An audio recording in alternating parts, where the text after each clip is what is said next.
좀 이렇게 또 다시 이제 시리즈로 좀 이렇게 좀 딱딱할 수도 있겠지만, 근데 정말로 이제 중요한 거기 때문에 시리즈로 이제 몇 차례 걸쳐서 이제 하나님의 속성에 대해서 좀 교제를 드릴까 해요.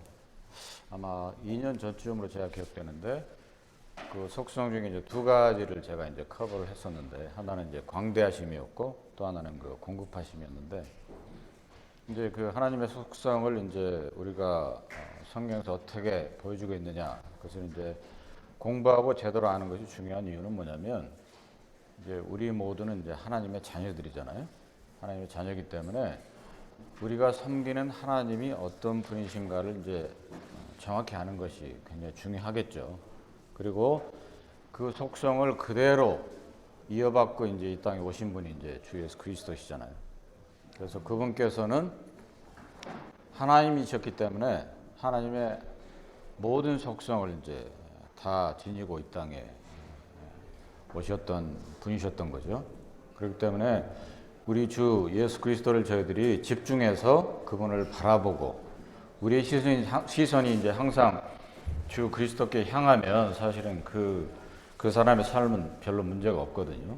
근데 이제 우리의 시선이 그리스도를 향하다가 좀 이렇게 한눈 팔게 되고, 이렇게 되면 이제 우리 자신을 바라보게 되고, 그러다 보면은 우리가 어느새 이제 영성은 흐려지게 되고 이런 일들이 생기는데, 그렇기 때문에 우리가 항상 성경을 통해서 주 예수 그리스도를 묵상하고 그분께 집중하고 포커스를 두는 것이 사실은 빌리버로서의 정말로 합당한 그 삶의 자세가 되겠죠. 그렇기 때문에 이제 이런 하나님의 속성을 분명하게 이해하는 것이 정말 중요하다, 이렇게 먼저 서두에 말씀드리도록 하겠습니다. 근데 초대교회 시절부터 사실은 이제 많은 이단의 무리들이 있었는데, 그 중에 이제 대표적인 무리들이 뭐냐면, 공통적으로 오늘날도 이제 그런 이단의 무리들이 있어요. 공통적인 것은 뭐냐면, 예수 그리스도께서 육신으로 오신 하나님이다, 이것을 인정하지 않는 거거든요. 그 이제 대표적인 것이 이제 주 1세기, 2세기 영지주의자들이 이제 그런 주장을 펼쳤는데, 그들이 주장했던 것은 뭐냐면, 야, 예수란 사람이 무슨 하나님이냐라고 하는 거예요.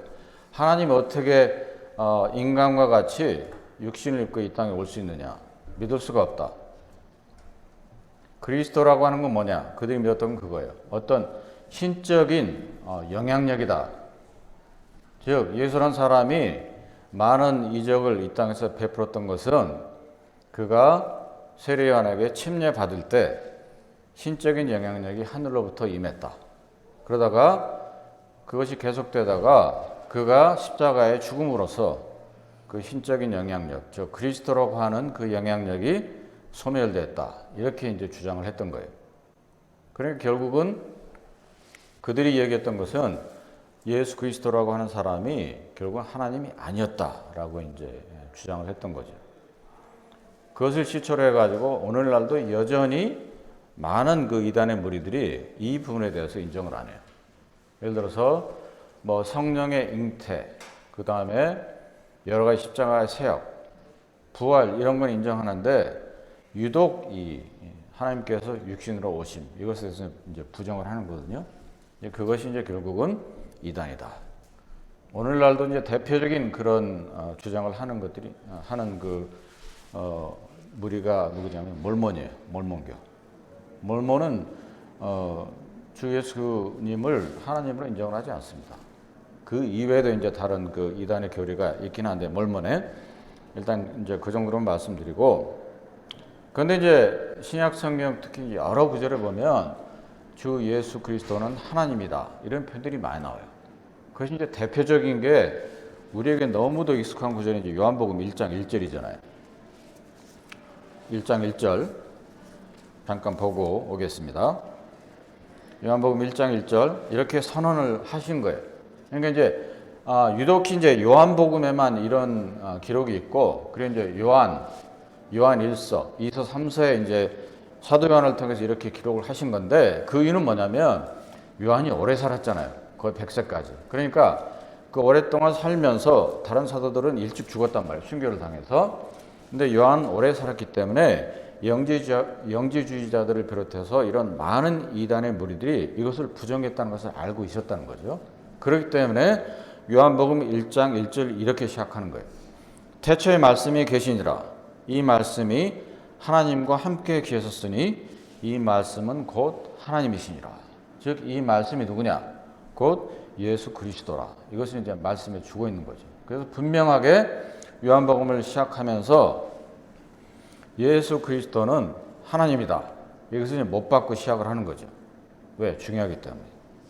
그리고 그 이외에도 보면 그 요한복음 전반에 걸쳐서 여러 구절에 있어서 예수 그리스도는 하나님이다. 이런 표현들이 나와요. 한 두 군데만 살펴보면, 자, 요한복음 5장으로 가서 5장 19절에 보면, 즉 아버지와 아들이 동등하다. 이것을 이제 말씀하고 있는데 5장 19절에 읽어보겠습니다. 그러므로 예수께서 저희에게 이르시되 내가 진실로 진실로 너희에게 이르노니 아들이 아버지 하시는 일을 보지 않고는 아무것도 스스로 할 수 없나니 아버지께서 행하시는 그것을 아들도 그와 같이 행하느니라. 그렇게 있죠? 아버지께서 행하시는 그것을 아들도 그와 같이 행한다. 그것은 뭐냐면 아버지와 아들이 동등하다는 거예요. 동등하게 하나님이기 때문에 가능한 것이거든요. 그리고 한 군데만 더 보면 8장으로 가서 8장 58절을 보면 이렇게 말씀하세요. 그 아브라함 얘기를 하면서 58절을 보면 예수께서 가라사대 진실로 진실로 너희에게 이르노니 아브라함이 나기 전부터 내가 있느니라. 이렇게 말씀하신 거죠. 그래서 요한복음 전반에 걸쳐서 이 사도 요한은 예수 그리스도께서 하나님이시다. 즉 하나님의 아들이다. 라고 하는 것을 이제 중심 주제로 이제 말씀을 하고 있는 거죠. 그리고 이제 그 사도 바울도 그 로마서 1장에 보시면 이렇게 표현을 하고 있어요. 로마서 1장 2절부터 보면 이렇게 말씀합니다.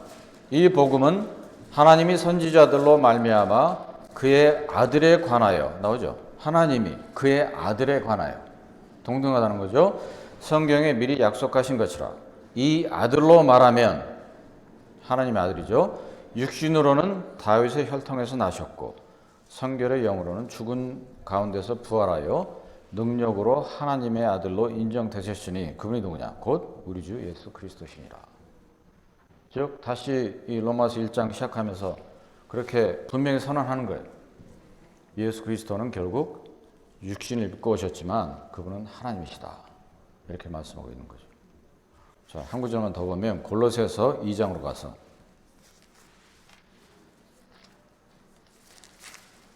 골로새서 2장 보면 아주 중요한 구절인데요. 2장 9절.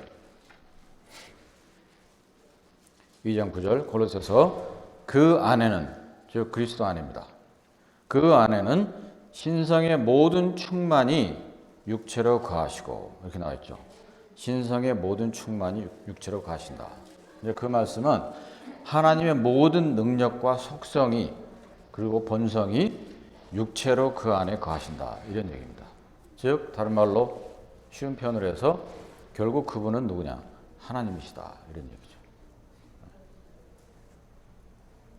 그래서 예수 그리스도는 하나님의 모든 속성, 능력, 성품을 다 가지고 계셨던 그런 분이셨습니다.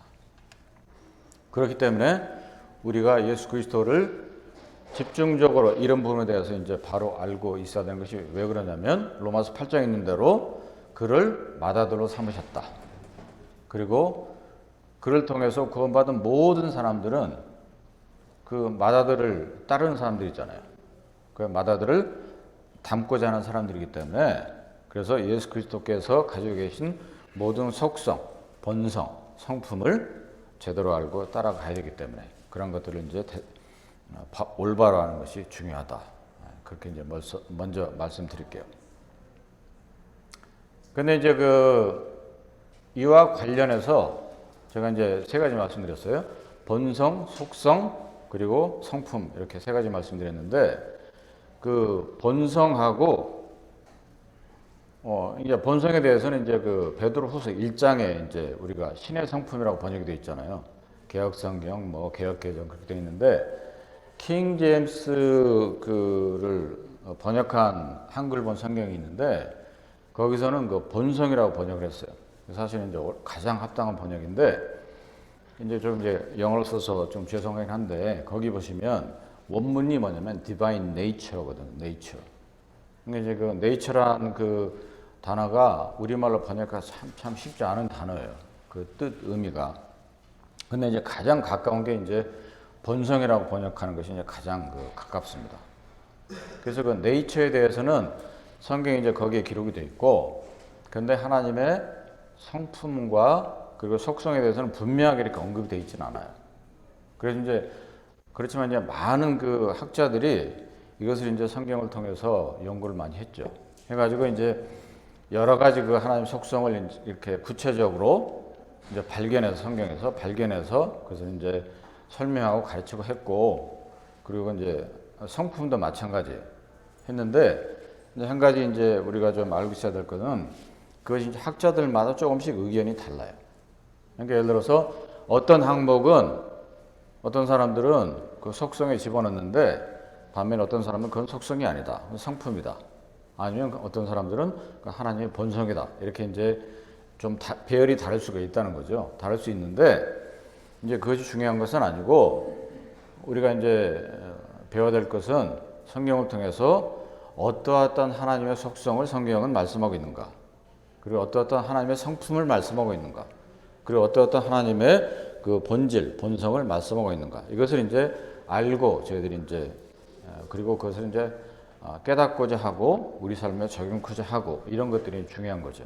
그래서 이제 이런 것들을 제가 이제 그 시리즈로 이제 말씀드리는 이유는 결론적으로 말씀드리면 우리는 인간이기 때문에 하나님의 속성과 하나님의 성품을 100% 따라갈 수 없어요. 그건 불가능합니다. 불가능한데 그렇지만 우리가 알고 있는 것과 알지 못하고 있는 것은 차이가 있거든요. 그렇지 않아요? 우리가 삶을 살면서 우리가 알고 있을 때 그것이 어떤 그 일을 할 때 그게 도움이 되는 것처럼 마찬가지인 거죠. 우리가 이런 것을 알고 있으면 퇴장 그것을 이해하고 나의 삶에 좀 적용시키고 나의 그 그리스도인으로 성품이 얼마나 더 개선될 것인가, 발전될 것인가 이런 것들을 생각할 수 있고 실제로 노력을 기울일 수 있기 때문에 그렇기 때문에 이제 이런 것들이 이제 알고 있는 것이 중요하다라고 이제 말씀드립니다. 이제 청년들은 이런 그 주제들이 아마 익숙하지 않을 거예요. 왜냐하면 그 서인 캠프에서는 하나님의 속성을 했어요. 2019년에 하고 하나님의 성품도 했었고 그렇기 때문에 이제 성인분들은 좀 익숙할 텐데 그래서 그 오늘은 이제 그 개론적으로만 인트로만 이렇게 말씀드리고 다음 시간부터 이제 하나씩 이렇게 먼저 속성에 대해서 말씀드리고 그리고 나 주님 인도하신 대로 성품에 대해서 하나씩 이렇게 말씀드리도록 하겠습니다. 근데 그 속성은 뭐냐라고 하는 거예요. 속성은 뭐냐? 그러니까 속성이라고 하는 것은 사전적인 의미를 찾아보면 그런 뜻이에요. 예를 들어서 어떤 사람, 사물이나 어떤 사람이 가지고 있는 어떤 특징들, 그것이 이제 속성이에요. 그리고 이제 그 아까 본성이라고 말씀드렸잖아요. 본성이라고 하기도 하고 이제 본질이라고 이제 말씀드릴 수 있는데 그 본질이라고 하는 것은 뭐냐? 그것은 사전적인 의미가 어떤 의미를 갖고 있냐면 그 사물이나 어떤 사람의 어떤 그 액기스 있잖아요. 에센스라고 그러잖아요. 필수적인 거. 그것을 이제 가리키는 것이 이제 본질 본성인데 이제 이게 용어 개념이 이렇게 이해하기가 쉽지 않기 때문에 이렇게 예를 들어 좀 설명을 제가 좀 드리겠습니다. 자, 그러면 사물을 들어서 예를 들면 사과를 생각해 보자고요. 사과가 있으면 그 본성이라고 하는 것은 뭐냐면 사과의 본성이나 본질, 그 네이처는 뭐냐면 과일이잖아요. 과일이고 그리고 만약에 사과도 여러 종류가 있잖아요. 그 뭐죠? 뭐 푸지가 있고 무슨 뭐 허니 크리스프가 있고 여러 가지가 있잖아요. 그래서 그 사과의 본질은 뭐냐? 과일이면서 푸지 사과. 이것이 이제 본질이고 그다음에 그 사과의 속성은 뭐냐? 그 사과가 가지고 있는 특성들을 얘기하는 거예요. 특징들. 그러니까 뭐냐면 대개 사과가 보면은 달고 시잖아요. 달짝지근하고 시고 신맛이 되지만 맛이 있어요. 그렇게 이제 그렇게 설명할 수 있는 게 속성입니다. 속성이고 또 하나 예를 들어서 현대 소나타가 있다고 생각하면 소나타의 본질은 뭡니까? 차잖아요. 차고 그 소나타가 소나타인 것을 입증할 수 있는 게 뭐냐면 모델명이 있고 모델 넘버가 있잖아요. 그리고 그 미드 사이즈 카에 들어가고 이런 것들이 이제 그 본질 본성이 되고 그리고 소나타의 어떤 속성이라고 하면 그런 거예요. 구체적으로 더 내려가서 홀스 파워라든가 톨크라든가 힘, 그다음에 그 넓이, 길이, 크기, 그다음에 중량 이런 것들이 속성이 되는 거죠. 근데 이제 사물은 그러니까 결국은 그 네이처하고 속성 애트리뷰트밖에 없는 거예요. 그런데 사람으로 이게 나아가게 되면 이 두 가지 이외에 뭐가 또 있느냐? 이게 성품이라는 게 있어요. 물론 이제 더 나아가면 이제 인격, 성격이 있는 건데 거기까지는 가지 말고 기질도 있어요. 거기까지는 가지 말고 그냥 사물에 없는 그냥 성품만 생각해 보자고요. 예를 들어서 홍길동이라는 사람이 있어요. 그러면 홍길동이라는 사람의 본질, 본성은 뭐냐? 결국은 사람이죠. 동물이 아니니까 사람이고 그리고 남자일 거고 그리고 뭐 그 출신 그 나라에 따라서 뭐 코리안일 수도 있고 아니면 뭐 유리편일 수도 있고 이것이 이제 그 사람이 그 사람인 것을 결정하는 그 본질 본성이 되는 거고 그 다음에 그 사람의 속성은 어떻게 얘기할 수 있느냐? 그 사람이 키가 얼마인지 그리고 체중이 얼마인지 그리고 그 눈 색깔은 뭔지, 머리 색깔은 뭔지 이것이 이제 그 사람에 대한 그 속성이 되겠습니다. 그리고 이제 그 사람의 어떤 그 성품은 뭐냐? 이제 성격하고도 이제 관계가 있는 건데 예를 들어서 직선적이다, 온유하다, 그다음에 정직하다, 성실하다. 이제 이런 것들이 이제 그 사람의 이제 성품에 들어가는 것입니다. 자, 지금 이제 세 가지 예를 들어서 이렇게 장황하게 제가 설명을 드린 것은 뭐냐면 하나님에 대해서 이제 말씀드리기 위해서 이제 말씀드린 거예요. 이해를 돕기 위해서. 그러면 우리가 하나님 그분을 생각할 때 그분의 본질은 뭐냐? 그것은 뭐냐면 창조주시죠. 그리고 지금도 온 우주 만물을 창조하신 것을 붙들고 운행하시는 분이에요. 그리고 그분은 영이십니다. 그리고 그분은 삼위로 계시는 분이에요. 삼위일체. 이런 것들이 이제 그분의 본질이에요. 하나님이 하나님인 것을 결정하는 본질적인 요소가 되는 거죠. 그러면 하나님의 속성은 뭐냐?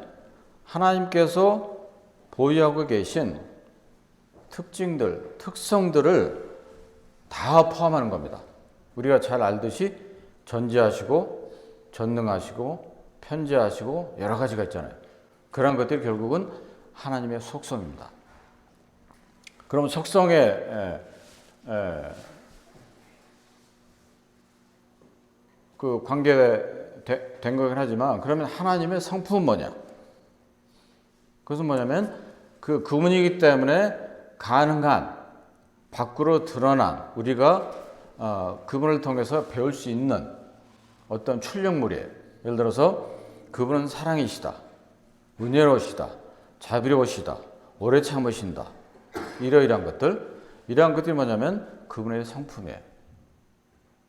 근데 지금 이제 하나님의 속성과 성품 이렇게 말씀드렸는데 이런 것들을 뭐냐? 특히 이제 복음서에 보면 우리 주 예수 그리스도 그분께서 하신 말씀 그리고 그분의 삶, 그분의 가르침 보면 이러한 그 하나님의 속성과 하나님의 성품을 그대로 우리가 알 수가 있다고 하는 거죠. 그렇기 때문에 우리가 하나님께서 어떤 속성을 가지고 계시고 그리고 그분의 성품은 어떠한 성품들을 가지고 계신다. 이런 것들이 이제 알아가는 것이 정말로 중요하다고 하는 것입니다. 그래서 일단 이제 그렇게 이제 인트로 말씀드리고 그러면 이제 그 하나님의 속성은 그럼 과연 몇 가지나 있느냐 하는 거죠. 그것도 이제 학자들마다 조금씩 달라요. 다른데 이제 대략적으로 이제 어떤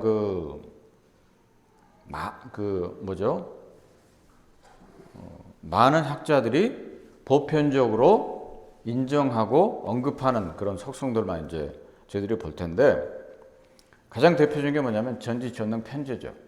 우리에게 많이 알려져 있으니까 자 그럼 한번 복습 겸 해서 보겠습니다. 시편 139편이죠.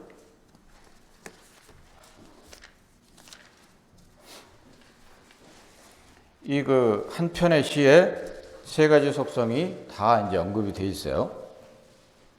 자, 일단 전지만 보겠습니다. 전지. 139편 1절부터 보면 여호와의 주께서 나를 감찰하시고 아셨나이다.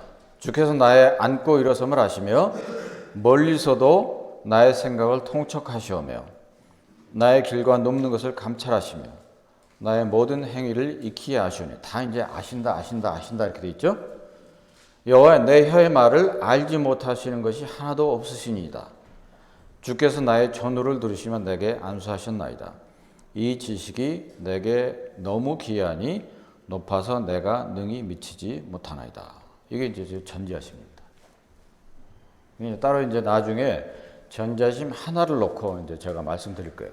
다만 이제 오늘은 인트로로만 이렇게 소개해 드리고 그 다음에 나와 있는 게 7절부터 편지하시며 어디에나 계신다 이런 얘기죠. 아니 계시는 곳이 없다 이런 의미인데 내가 주의 신을 떠나 어디로 가며 주의 앞에서 어디로 피하리까. 내가 하늘에 올라갈지라도 거기 계시며 음부에 내 자리를 펼지라도 거기 계시니이다. 내가 새벽 날개를 치며 바다 끝에 가서 거할지라도 곧 거기서도 주의 손이 나를 인도하시며 주의 오른손이 나를 붙드시리다. 내가 혹시 말하기를 흑암이 정녕 나를 덮고 나를 두른 빛은 밤이 되리라 할지라도 주에게서는 흑암이 숨기지 못하며 밤이 낮과 같이 빛이 나니 주에게는 흑암과 빛이 일반이니이다. 그렇죠? 어디로 가나 거기 계시기 때문에 내가 피할 곳이 없다.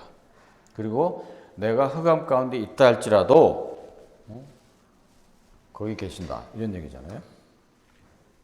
그러니까 이제 제가 그때 성캠 때 이제 편지하심을 주제로 말씀드렸던 기억이 나는데 그래서 하나님은 편지하시기 때문에 어디에나 계시기 때문에 여기 워싱턴에서 오늘 예배 드릴 때 뭐 다른 지역에서 예배 드릴 때 다른 나라 시차가 있을 거 아니에요? 그렇다 할지라도 다 그것에 모든 예배 드리는 곳에 계시는 거죠. 그리고 두세 사람이 내 이름으로 모이는 곳은 나도 거기 있겠다. 이렇게 말씀하신 거예요. 두세 사람이 예를 들어서 여기도 있을 수 있고 뉴욕에도 있을 수도 있고 LA도 있을 수 있잖아요. 캐나다에 있을 수 있고 그렇지만 그렇다 할지라도 항상 하나님께서 거기 계신다고 하는 거예요. 이게 편지하심의 속성이 이해하기가 굉장히 어렵거든요. 왜냐하면 우리 인간은 3차원 세계에서 살게 지어진 그런 유한한 존재이기 때문에 이해를 못하는 거죠. 그 다음에 전능하심 보면 주께서 내 장부를 지으시며 나의 모태에서 나를 조직하셨나이다. 내가 주께 감사함은 나를 지으심이 신묘막측하심이라. 신묘막측 참 어려운 한자죠. 청년들 이해를 못할 텐데 정말로 신기하다 이런 얘기입니다. marvelous 이렇게 되고 wonderful 이렇게 되는데 죄 행사가 기이함을 내 영혼이 잘 아나이다. 내가 은밀한 데서 지음을 받고 땅의 깊은 곳에서 기이하게 지음을 받은 때 나의 형체가 주 앞에 숨기지 못하였나이다. 내 형질이 이루기 전에 주의 눈이 보셨으며 나를 위하여 정한 날이 하나도 되기 전에 주의 책에 다 기록이 되었나이다. 이것이 이제 전능하십니다. 능치 못하시는 것이 없다. 모든 것이 가능하시다. 이런 얘기죠. 우리 이제 누가복음에서 공부했어요. 기억나실 겁니다. 사람에게는 불가능할지라도 하나님께서는 불가능한 것이 없다. 이 부분도 사실은 저희들의 지각으로는 이해하기가 어려워요. 그렇지만 성경에서 보면 이 전지전능 편재는 뚜렷하게 우리가 발견할 수 있는 하나님의 속성들입니다. 그 다음에 이제 또 중요한 그 속성이 뭐냐면 변하지 않으신다. 불변하십니다. 불변하심. 말라기 한 구절 볼까요? 말라기 3장 보면 말라기 3장 6절에 보면 이렇게 기록을 하고 있어요. 말라기 3장 6절 구약성경 마지막이죠. 나 여호와는 변혁지 아니하나니. 이건 뭐냐면 변혁이라는 게 변하지 않는다는 거죠. 그러므로 야곱의 자손들아 너희가 소멸되지 아니하느니라. 그리고 이제 야고보서 1장으로 가면 이제 그런 구절이 있어요. 회전하는 그림자도 없다. 그러니까 뭐냐면 전혀 하나님께서 그 뜻을 정하시면 변치 않으신다. 이런 얘기죠. 인간은 쉽게 변하잖아요. 생각이 쉽게 변하고 그 행동도 쉽게 변하는데 하나님께서는 한번 마음먹으신 일은 변치 않으신다. 이것도 중요한 하나님의 속성 중에 하나입니다. 그리고 이제 또 다른 속성 중요한 거는 시편 90편에 가면 하나님은 영원하신 분입니다. 영원하신 분이다. 시편 90편. 시편 90편 1절부터 보면 이렇게 말씀하죠. 주여 주는 대대에 우리의 거처가 되셨나이다. 산이 생기기 전 땅과 세계도 주께서 조성하시기 전 곧 영원부터 영원까지 주는 하나님이시니이다. 하나님은 영원하신 분이에요. 인간은 영원한 존재가 아니잖아요. 그렇기 때문에 이해하기가 쉽지 않습니다. 그렇지만 신구약 전체 통틀어서 하나님의 영원하심에 대해서 여러 군데 말씀해 주고 있고, 그 다음에 또 이제 중요한 속성 중에 요한복음 5장으로 가서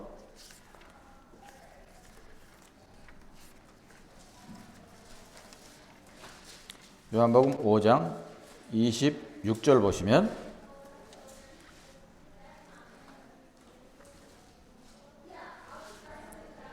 (5장 26절) 요한복음 아버지께서 자기 속에 생명이 있음 같이 아들에게도 생명을 주어 그 속에 있게 하셨고, 이렇게 되어 있죠. 생명이 있음 같이, 즉 그 생명이 스스로 있는 거예요. 하나님의 생명, 어느 누구로부터 받은 게 아니에요. 그래서 이것을 이제 자존하심, 이게 이제 하나님의 속성이거든요. 자존하신다, 즉 스스로 존재하신다. 이것도 사실은 그 어려운 이해하기 어려운 속성 중에 하나입니다. 자존하신다. 그 다음에 또 다른 속성은 자족입니다. 자족. 스스로 만족하신다인데 사도행전 17장으로 가서 사도행전 17장 24절 보시면 24절 사도행전 17장 24절 우주와 그 가운데 있는 만유를 지으신 신께서는 천지의 주제시니 손으로 지은 전에 계시지 아니하시고 또 무엇이 부족한 것처럼 사람의 손으로 섬김을 받으시는 것이 아니다. 저 부족하신 분이 아니에요.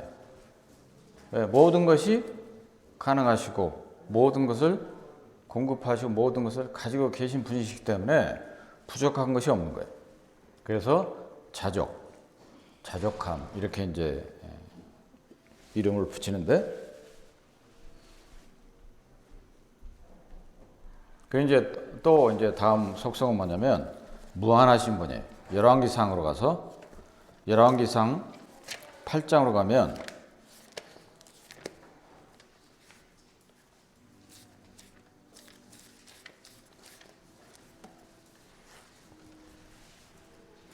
열왕기상 8장 27절에 이렇게 말씀하고 있죠. 솔로몬이 이제 이렇게 고백한 건데 8장 27절 하나님이 참으로 땅에 거하시리까 하늘과 하늘들의 하늘이라도 주를 용납지 못하겠거든 하물며 내가 건축한 이 전이오리까. 그러니까 하나님의 그 한계가 없기 때문에 결국은 이 지상에서 어떠한 정말로 빌딩을 짓는다 할지라도 아무리 큰 어떤 그 성전을 짓는다 할지라도 담을 수가 없다는 거예요. 무한하기 때문에.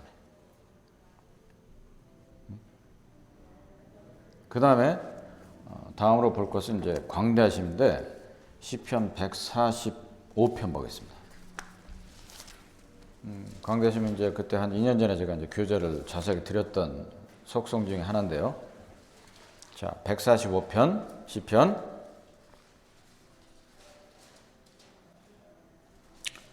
145편 3절 보면 이렇게 말씀합니다. 여호와는 광대하시니 크게 찬양할 것이라 그의 광대하심을 측량치 못하리로다. 측량할 수 없다. 즉 우리가 측량할 수 없을 만큼 하나님께서는 뭐냐면 크고 넓으신 분이다. 이런 얘기죠.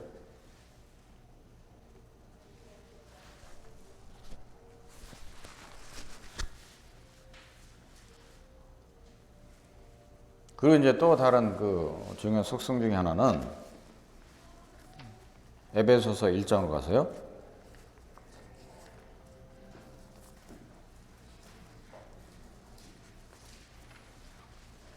하나님의 주권성입니다. 주권성. 즉 하나님께서는 그 생각하시는 것을 그분의 원대로 생각하시고 뜻과 목적을 세우시고 실행하시는 거예요. 그게 에베소서 1장 11절에 있는 구절인데 읽어보겠습니다. 1장 11절 모든 일을 그 마음의 원대로 역사하시는 자의 뜻을 따라 이렇게 돼 있죠. 모든 일을 그 마음의 원대로 역사하시는 자의 뜻을 따라. 즉 하나님의 그 주권적인 뜻에 의해서 무엇을 계획하시고 그 계획하신 일을 이제 반드시 성취하신다. 그게 이제 하나님의 그 주권에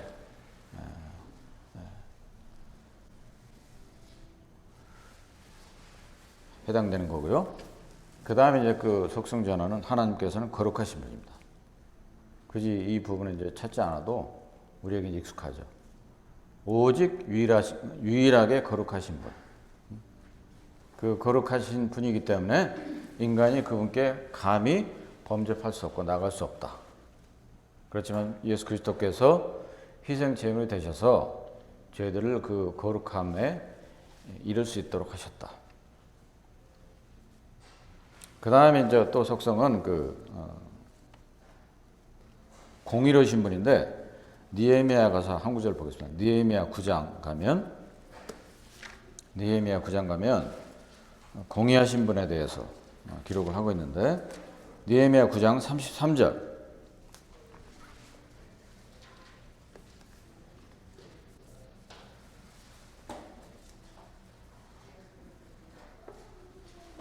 느헤미야 9장 33절 이렇게 말씀하겠습니다. 그러나 우리의 당한 모든 일에 주는 공의로우시니 우리는 악을 행하였으나 주는 진실이 행하였음이니이다. 그리고 또 다른 중요한 속성은 그분은 참되십니다. 요한복음 14장 6절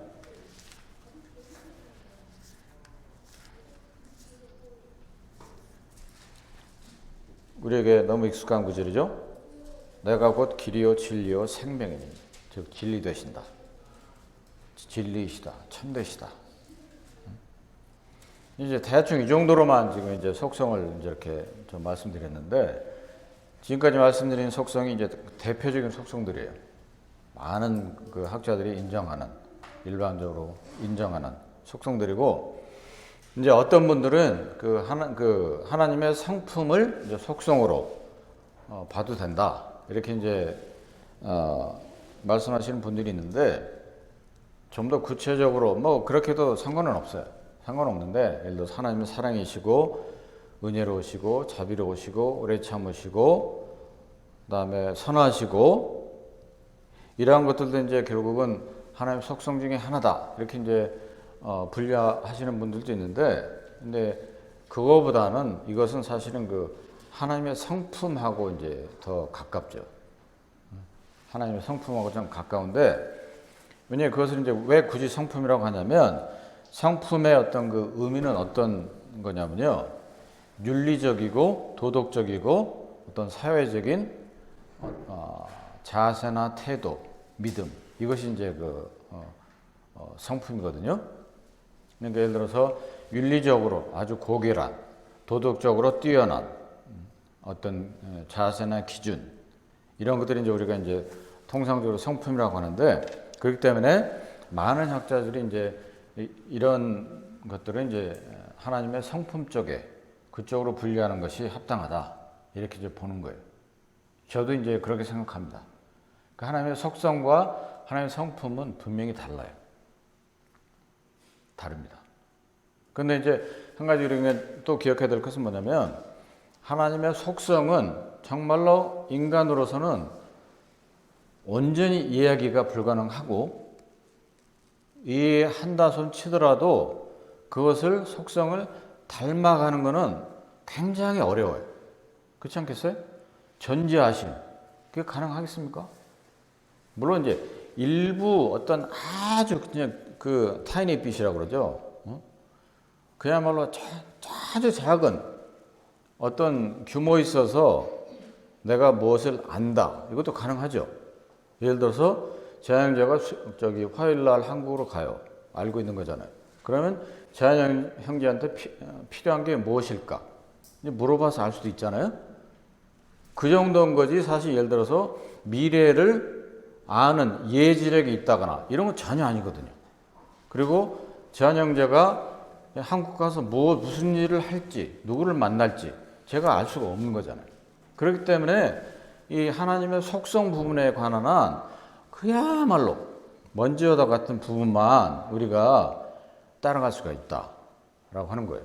그런데 하나님의 성품 부분은 조금 달라요. 왜냐하면 이 하나님의 성품 부분은 특히 예수 그리스도를 통해서 이미 성경에 많이 보여주셨거든요.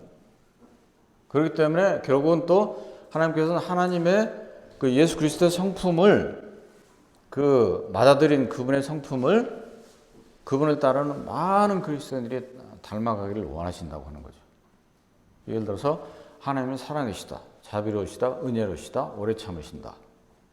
이런 것들은 그나마 그래도 우리가 노력을 하고자 하면 그래도 속성보다는 더 많이 이해할 수가 있고 실감할 수 있고 우리 삶에 있어서 실천해 갈 수 있다는 거죠. 그렇기 때문에 저도 이제 그렇게 생각하지만 하나님의 속성과 하나님의 성품은 구분하는 것이 좋다. 이제 그런 이유였습니다. 그래서 그 하나님의 하나님의 성품에 보면 여러 가지가 있죠. 뭐 오래 참음, 그 자기 절제를 비롯해서, 그래서 이제 그 베드로후서 1장에 보면, 다시 베드로후서 가보겠습니다. 잠깐. 베드로후서 1장에 보면, 여기 이제 서두에 제가 이제 언급을 했어요. 베드로후서 1장 4절을 보면, 이로써 그 보배롭고 지극히 큰 약속을 우리에게 주사 이 약속으로 말미암아 너희로 정욕을 피하여 세상에서 썩어질 것을 피하여 신의 성품에 참여하는 자가 되게 하려 하셨으니, 그러면서 이제 8가지를 이제 말씀하고 있거든요.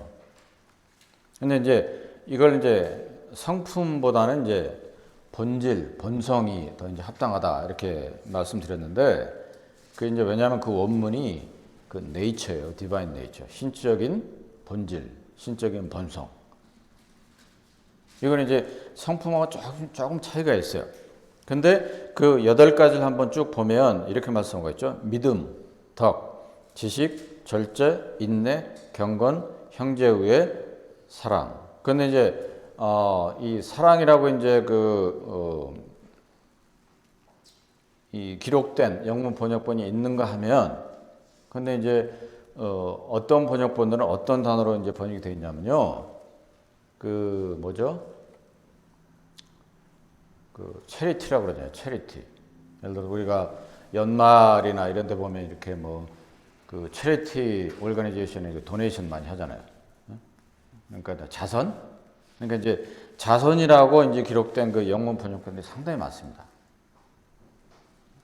이제 그렇게 하시면 되고, 그래서 이제 이 8가지가 결국은 뭐냐면 그 신적인 본질이라고 하는 거예요. 그러니까 이제 이 8가지가 보면 물론 성품으로 우리가 볼 수도 있지만 성품하고는 조금 좀 거리가 있는 듯한 그런 의미들을 가지고 있어요. 이 8가지가. 이것은 뭐냐? 결국 이 8가지가 하나님께서 가지고 계신 하나님의 본질이라고 합니다. 본성적인 거. 그리고 그 갈라디아서 5장에 이제 우리 잘 아는 그 성령 열매 있죠? 이제 9가지를 말씀하고 있는데, 여기 보면 성령 열매 갈라디아서 5장 22절 보면 오직 성령 열매는 사랑, 희락, 화평, 오래 참음, 자비, 양선, 충성, 온유, 절제. 그 신의 본질 베드로서 1장에 있는 그거하고 공통적인 부분이 있긴 있어요. 있긴 있는데 여기 좀 달라요. 그러니까 여기 나와 있는 성령의 열매 9가지가 결국 뭐냐면 성품에 가까워요. 그러니까 다시 정리해서 말씀드리면 갈라디아서 5장에 있는 성령의 열매는 성품으로 비롯된 열매를 얘기하는 거고, 베드로후서 1장에는 뭐냐면 그것은 신적인 본질이라고 하는 거예요. 하나님께서 그런 신적인 본질을 가지고 계시기 때문에 너희도 그런 신적인 본질을 가져야 되지 않겠느냐, 이런 얘기입니다. 그래서 그 본질과 속성과 성품이 다르다. 일단 그렇게 이제 아시면 되고, 우리가 이제 중요하게 배워야 될 부분은 뭐냐? 속성들이 어떠한 것들이 있느냐, 그리고 성품들이 어떠한 것들이 있느냐. 비록 속성에 관한 한 우리가 따라갈 것이 정말로 미약하지만 성품에 관해서는 여러 성경 구절을 통해서 이 예수 그리스도의 성품을 닮아가도록 격려하고 계신다, 이런 거죠. 그래서 이제 뭐 모든 하나님의 속성, 모든 하나님의 성품을 다 이제 말씀드릴 수는 없을 것 같고, 다음 시간부터 대표적인 하나님의 속성을 하나씩 말씀드리고, 그게 끝나면 대표적인 그 하나님의 성품을 하나씩 이제 말씀드릴게요. 그렇게 해서 이게 아마 상당히 그 여러 번에 걸쳐서 말씀드려야 할 텐데, 그래서 이것을 다 우리가 정리를 하고 나면 하나의 어떤 그 퍼즐을 맞추는 그림 퍼즐 맞추는 것처럼 이렇게 완성된 그림이 이렇게 되기를 바라겠습니다. 네, 기도하고 마치겠습니다. 은혜로우신 아버지 하나님, 참으로 감사, 영광, 경배를 올리게 됩니다. 또 저희들의 예배를 받아주시고 또 기쁨을 취하심을 인해서 감사를 드립니다. 이렇게 오늘도 또 하나님의 귀하신 말씀을 통해서 하나님의 속성과 또 성품에 대해서 교제하고자 하오니 더욱더 저희들의 깨달음을 주시고, 이런 배움을 통해서 조금이나마 참 하나님의 속성을 또 저희들이 바라보면서 배우고, 또 하나님의 성품을 또 저희들이 더욱더 배워서 저희들이 그 성품을 또 닮아갈 수 있도록 저희들 계속 주장하시고 인도하옵소서. 저희들의 모든 삶의 구석구석을 통해서 영광을 취하시길 원하오며 인도하심에 감사를 드립니다. 존귀하신 예수 그리스도로 감사하며 기도합니다. 아멘.